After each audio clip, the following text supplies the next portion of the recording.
Hello and welcome to Coffee with Jenny B. It's conversations over coffee. It's about community connections, what brings me joy, and everything in between. I'm your host, Jenny Sakovac. I like to think of myself as a very positive person. I always like to think about things on the bright side, silver lining. Everything is going well. But it's not always that case for me. I remember about a year and a half ago, I was in a really dark place. And I felt that I had nowhere to go. And I didn't know what to do with myself because I didn't know how to process what I was going through. It was a combination of grief, maybe some depression, maybe feeling stuck and not having a way out. Fortunately for me, I was able to find someone who was able to help me out of that darkness and find that light and continue with me to that journey of continuing through that light. And I know that without her help, I wouldn't be the person I am today. So depression can be a difficult thing for most of us to go through. And sometimes we don't even identify that it is a depression. We just think we're having a bad day, or we're just overwhelmed by work, or we're stressed. But it's taking those moments to really identify and ask ourselves, how are we feeling today? Do we need help? And some of us are afraid to ask for help because depression can be seen as taboo. No one wants to talk about it. And even back then, it was considered taboo. And even now, sometimes it is. And so being able to talk about it is helping not just yourself, but also someone who really needs to hear that.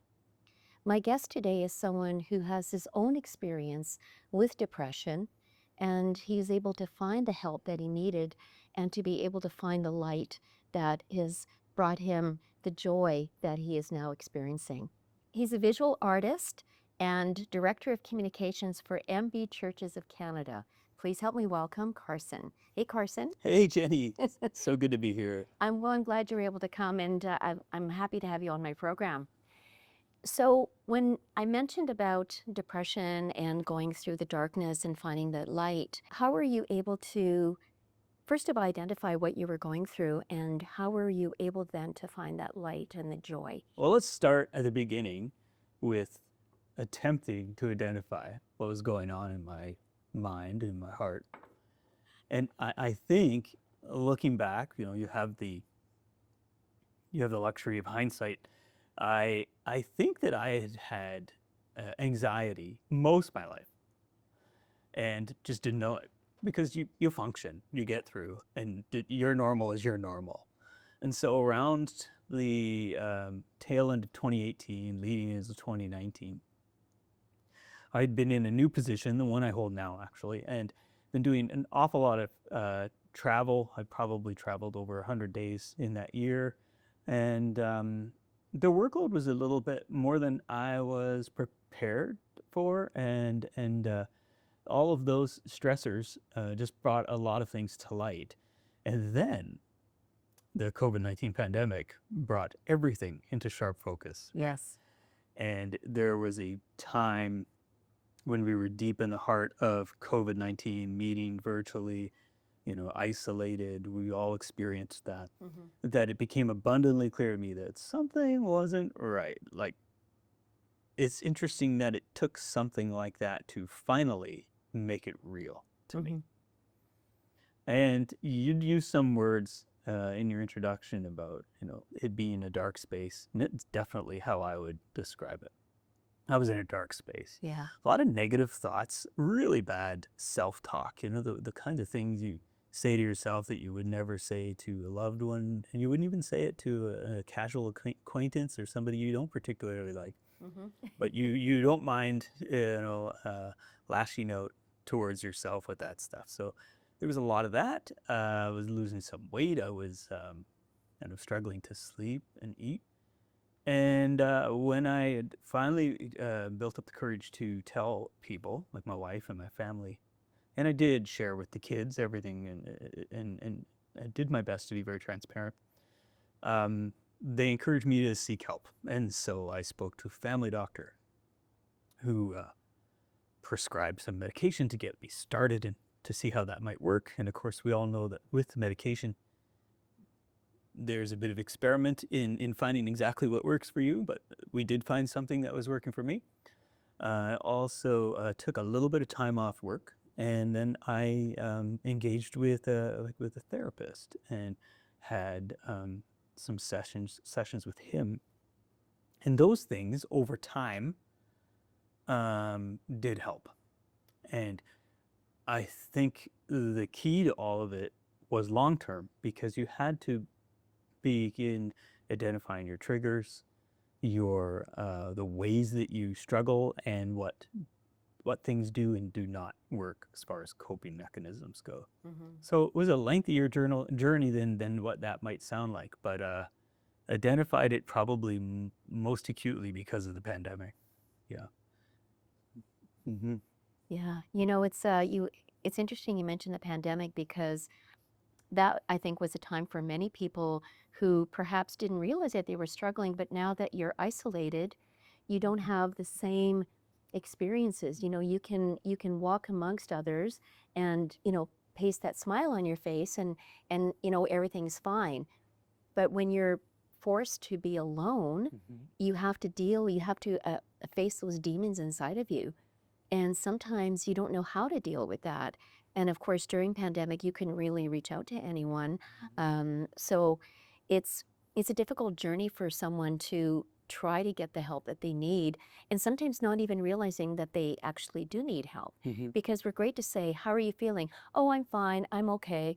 I just know when I tell people, if somebody says they're fine and they're okay, they're not.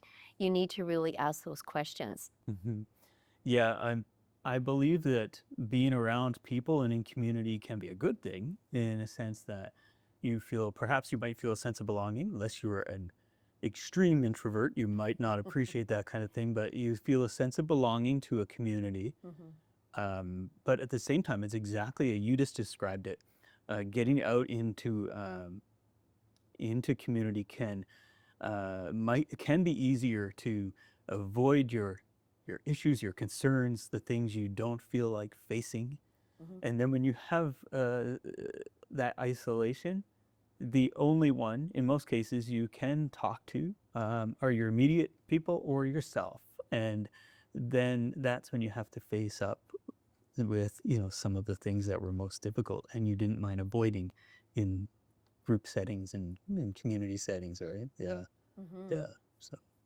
So after you went through your therapy, what was it like for you after you were on, like you said, you found the right medication and the right therapy? What was your life after that? Was there a big change for you? I would say maybe small and medium changes that's combined to make the bigger picture that much brighter. So to give you an idea of what it would be like if I had to travel for something at work, I might be attending an event in a different part of the country that I have very little, it's a very little circumstance what I am there to do. It's not likely that what I do or don't do will have much impact on that event. But I would wake in the morning just paralyzed in fear, thinking that I was saying, Carson, if you mess this up this morning, everything will fall, to the ground. So don't mess things up, right? So I would apply to all of this pressure to myself, and you have this perception that people think a certain way about you, which I think most often in reality, people aren't really thinking about you, because we generally, just as I'm describing myself, generally we have a harder time thinking beyond our own context and circumstance, right? But you can project an awful lot into strangers and friends and loved ones if you have that anxious mind. So small, medium, and large changes, well, I would say that coming to terms with that behavior and thought process was one of those changes. And I'd still catch myself even today, where you might start having negative thoughts or perceptions, or you're weaving false narratives about friends and strangers alike. And so it still happens, but you become a bit better at recognizing it. And then you may either rely on the right person to help you, or you may even be able to tell yourself, okay, we know that's likely not the reality. you don't need to, torture yourself so much about that. So it's a big one. Then understanding the importance of other healthy habits, going to a gym, making sure you're getting enough sleep, Mhm. getting the nutrients you can when you can, that you need when you can. Those things are important, but you don't always account for them when you don't have the knowledge of what it is you're experiencing, and so those changes have helped a lot, and just doing your best to slow down. We all work in jobs that require a great deal of us, stretch us beyond capacity. I'm sure more of us than not, and so slowing down is a struggle for the best of us, even those of us who have a high value of vacation and rest. But that's another change I am trying to adopt. Well, that's good that you're trying, and it's a step in the right direction. I find it interesting you mentioned the word project, right? Mm. Because for me, I went down there, let's see, I guess it was about 2 years ago, and it was my daughter's wedding. Mhm. And for whatever reason, I have no idea why, but I was projecting things that I thought were happening. And then, of course, as soon as I was projecting, then I was spiraling out of control. I was ruminating, and I was a complete mess. Yeah. And I called my brother, and he says, "What's going on?" And I told him, and he said, "Okay, first of all," so he was able to kind of calm me down and let me know sort of here are some coping mechanisms that you can do to try to alleviate some of that. I mean, we're still going to ruminate. You make a mistake, and it's like, "Oh, why did I do that?" And we automatically do that right away because like you had said, we talk harshly more to ourselves than we do to others.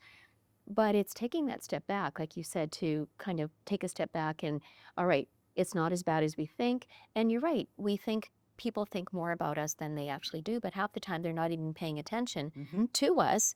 They're really thinking about themselves. And so it's recognizing that. Yeah, and I think, like, just using myself as an example, I don't have the science behind it, but I would imagine that the stronger, the greater your anxiety is, the stronger the projector you might be. And so you Yeah. could go into, let's use a scenario that we both understand. We could maybe go into the gym. You and I are in the same gym community, Yes, we and are. you might see a new person, a new face. This is someone you do not know. And for whatever reason, the way that you may have looked at one another or the circumstance behind how you first encountered each other, you would immediately start to project a narrative on that person. I don't think so and so really likes me, so I don't really like them. And then if that person happens to be of a similar bent, they've got some anxiety of their own, it's a double whammy because they could perhaps be doing it back to you.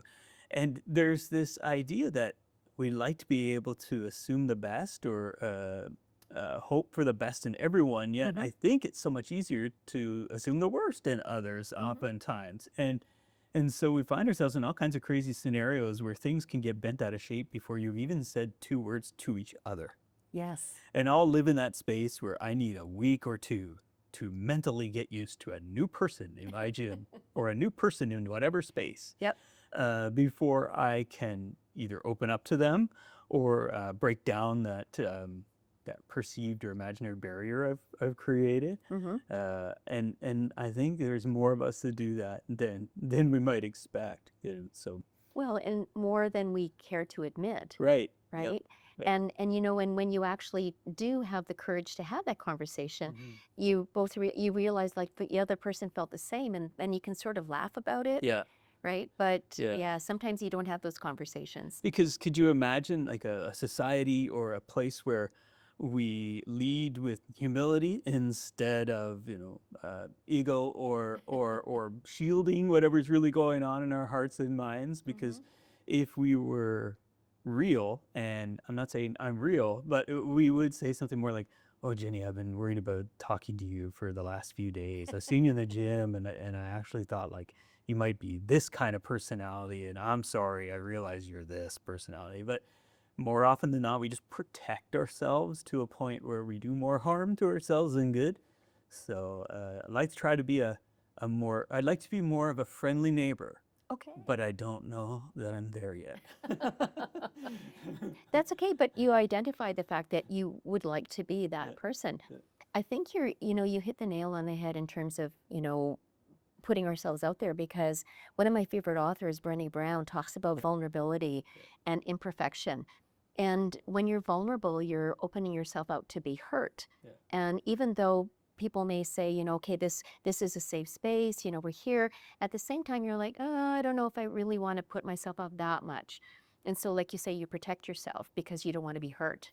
Yeah, it isn't until recent years and authors like Ms. Brown and others who have brought a lot of light to vulnerability and wholeheartedness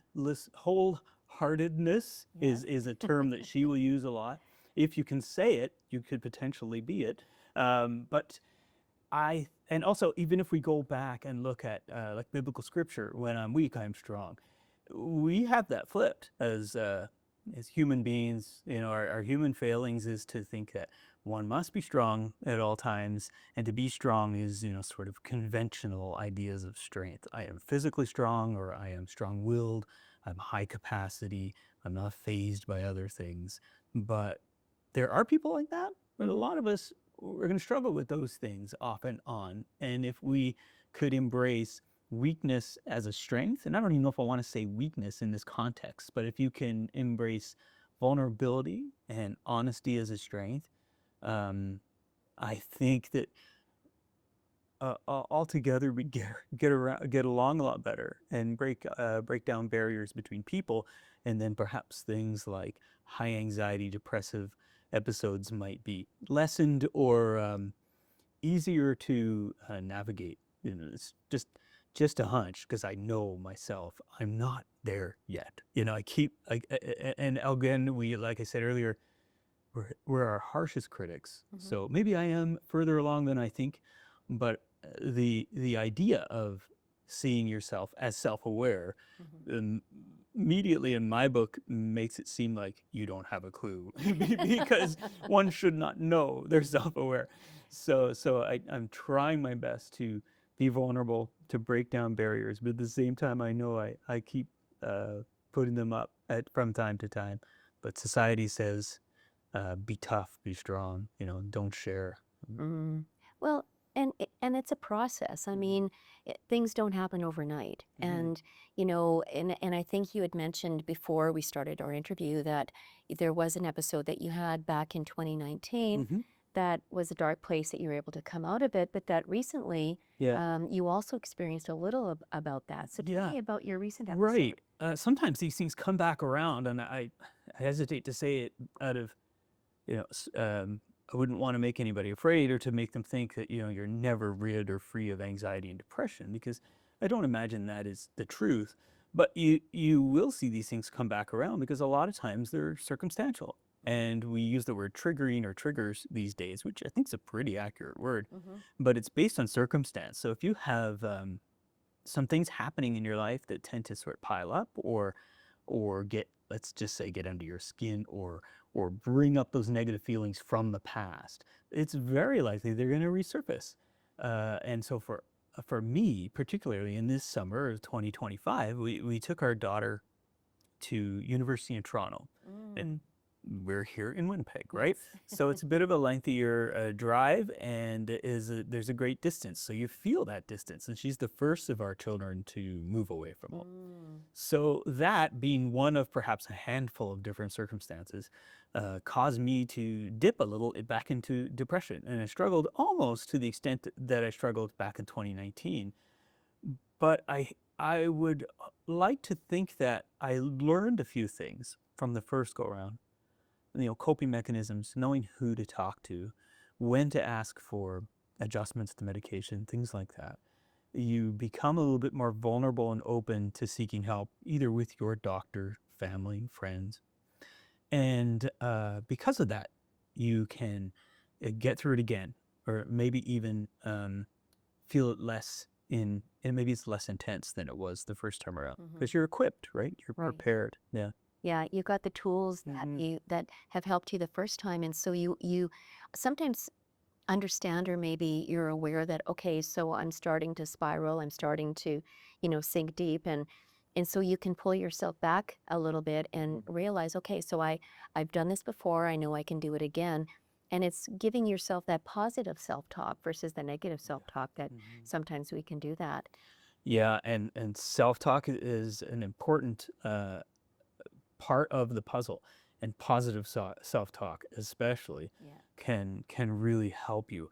I find a lot of my issues are related to attachment to my daughter, attachment to whatever routine or whatever you feel is the normal for you. So if Mhm. it's a job change, or in someone else's case, it might be a relationship severing. These types of things Yeah. are core to your attachment or your attachment disorder. And then you find yourself spiraling, just like you've used the word spiraling a couple times, and I think it's completely accurate, because if you aren't prepared to regulate your emotions in the most difficult of times, then that is exactly what happened, is you'll spiral. What's the trick to regulating your emotions? I'm not completely sure, and it may differ from each person, but Yeah. I do know that one of the techniques is to reverse the self-talk and reframe, instead of saying, Mm. I did a horrible I had a horrible day at work today because I only accomplished this and this, when there were 4 or 5 other things I would have liked to have done. Mhm. Reframing that scenario would be, oh, those 2 things were pretty challenging. It was great that I got them done. That's 2 less things that I have to worry about tomorrow, right? Mhm. And it's a hard thing to reframe, but that is one of the keys to coming back out of that depressive space. Yeah. Yeah. Mhm. Reframing, that's my brother. At the time that I had that Mhm. conversation with him, he was also using that same word. And even since then, we've had many conversations, and I'll say something like, I don't know, I'll immediately go to sort of like a negative word, Yeah. and he'll go, "No, I want you to reframe that. It's Mhm. try it saying it a different way." And it's like, "Oh yeah, right." Because for me, I will say, "Oh, I should have done that." Well, no, no, no. Let's reframe that. Mm.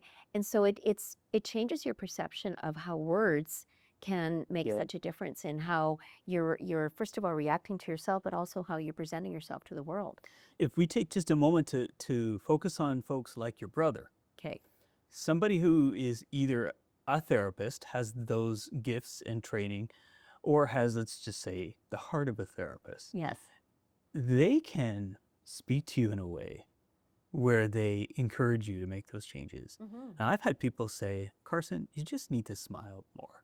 Or No. they're very pat answer responses to real emotional um, um, hard feelings. And so there are no pat answers. No. But if an individual has that gifting to be able to speak peace into your life Mm-hmm. and encourage you without it sounding like either nagging or I am a know-it-all in this area, that makes a world of difference. So for you, your brother connected with you in a genuine manner, and you can accept that feedback and start using it.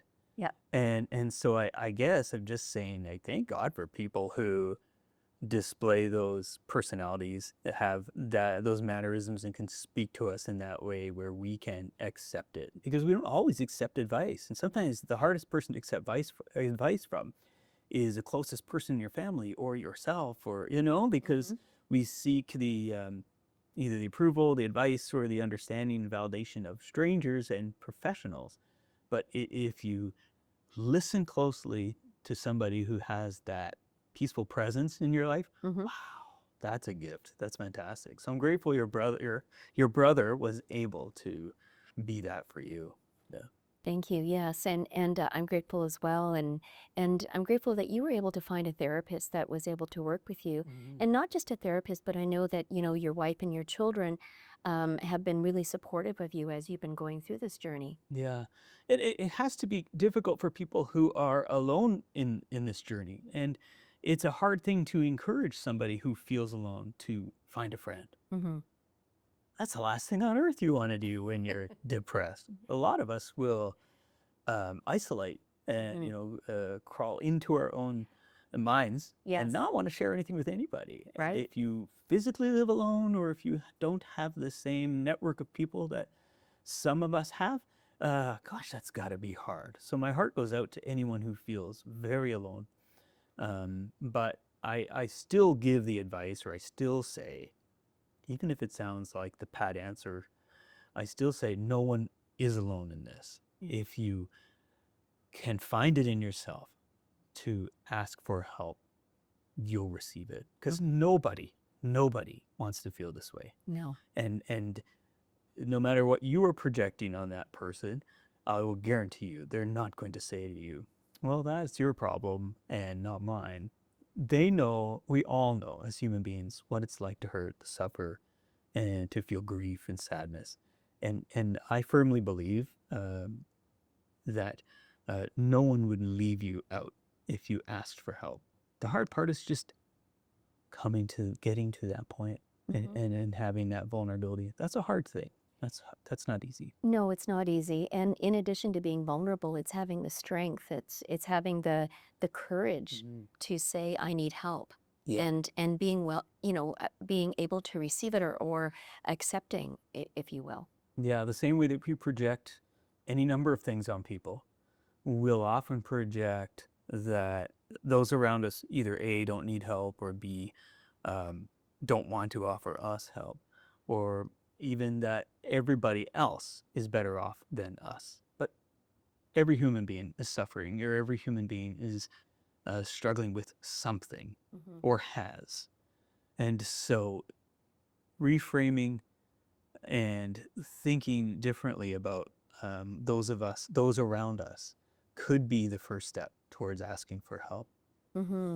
I want to throw a couple of words here that I think also makes a big difference. One of them is kindness, being kind, Yeah. and the other is empathy. Yeah. And being kind is thinking about the other person and showing some grace, but also being empathetic and thinking, okay, versus being judgy, and all of us are judgy at first, but taking a step back and thinking, okay, I don't know what it's like to be in that person's shoes, but if I can be a little kinder, show some compassion, then it helps them, but it also helps you in a sense as well. It sure does. And I would like to think I am a kind person, but I've also recognized in my own life that when I am spiraling and when I am having a very difficult time regulating my emotions, I'm anything but kind to myself and even to others, people who love me and I love. I could be rather cruel and mean and lash out, and I need to work on that. And so kindness, there's a saying we've probably heard many times over that it doesn't cost anything to be kind. Right. And I don't think that it does. No. But there's sometimes we create our own barriers, or we let our negative emotions get the better of our ability to be kind. Over the summer, I was reading, I think it was The Power of Now by Eckhart Tolle. And in that, he was mentioning how in our tense or conflict relationships, that there is little cost to being kind, but that in being kind, you remove so many barriers and allow so much more potential for being able to work together and to resolve conflict than if you withhold kindness. Now that seems like a no-brainer. It seems like a complete no-brainer. But yet I'll struggle to do it a lot of the time because you project, or you're afraid, or you assume automatically that any conflict between Jenny and myself, or you name it, will only result in additional conflict, or things will escalate to a negative level. But kindness is key, and I'd like to. That's another thing I want to keep working on today. Well, and again, it's a journey. It's a journey. It's a process. I think all of us, it's a forward and back, and I think somebody referred to doing the cha-cha, where it's 2 step forward, 1 step back. And that's okay, because every time I'd like to think every time you take a step back, you're learning something more. You're adding another tool to your toolbox. And every time you have those moments where you're feeling overwhelmed or whatever it is, it can help you to recognize, first of all, okay, so I know what I'm experiencing right now, and I know that I can bring myself out of it. It's not easy every single time, but I like to think that it gets easier over time, or at least those incidences are fewer and far between once you are able to process what's going on. Another thing I think I've learned as I've gotten a little older is that anything worth having, anything worth cherishing, requires some work. or I'll use the word maintenance. Okay. And we can get into the habit or make the assumption that true friendships or whatever relationship you want to use in this context, like a romantic relationship, family relationship, should be effortless. And if you and I are true friends, it should just fall into place with a little effort. But every relationship, no matter how tight, how new or seasoned, takes maintenance. And I think that when you realize that and you stop seeing maintenance as a byproduct of a poor relationship, then it also helps you value those relationships and the people in your life. So it's an important thing for us to remember, is that just because we feel like there's work involved in making the right connection to someone who might be able to help us speak into our life, that doesn't negate the possibility that it could be quite worth it in the end, Yes, I do know. Yeah. I want to touch on something that happened to you in 2014 when both your dad and your father-in-law passed away. Yeah. And you started art. You started your journey of art. So tell me about that. Right. So sometimes some beautiful things or some good things can come out of bad experiences.